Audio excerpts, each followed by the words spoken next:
আমার যেরকম ছোট ছোট জিনিস যে ভালো লাগাগুলো আপনাদের সঙ্গে আমি যেরকম শেয়ার করি, সেই ভালো লাগার মধ্যে এই একটা ভালো লাগা, যেটা আমার মেয়ে প্রথম এবারে চা বানিয়েছে।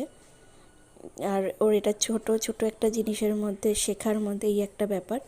খুব একটা ওকে আমি রান্নাঘরে আসতে দিই না, আর কিন্তু এখানে ওর ইচ্ছাটা আমার কাছে অনেক বেশি।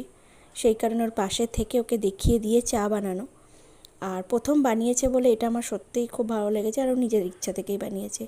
তবে হ্যাঁ, আর একটা কথা অবশ্যই বলতে হয়, আমার আগের একটা মিনি ব্লগ আমি আমার বাড়ির রান্না পুজোর যেটা দিয়েছিলাম, অনেকেই সাপোর্ট করেছেন, অনেকেই দেখেছেন, অনেকেই অনেক ভালোবাসা দিয়েছেন।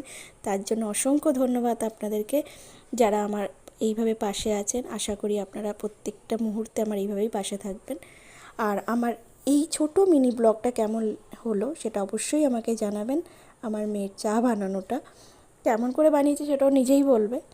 যেহেতু প্রথম বানিয়েছে তো তার একটা আলাদাই আনন্দ থাকে। চলুন মেয়ে কীভাবে বানিয়েছে মেয়ের মুখেই শুনে নিই।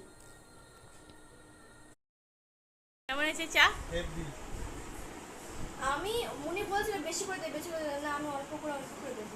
মেজারমেন্ট করে চার পাঁচ চারবার দিয়েছি, কিন্তু অল্প অল্প করে দিয়েছি। কি কি দিয়েছো? প্রথমে বেশি, তারপরে অল্প। কি দিয়েছো বলে দাও।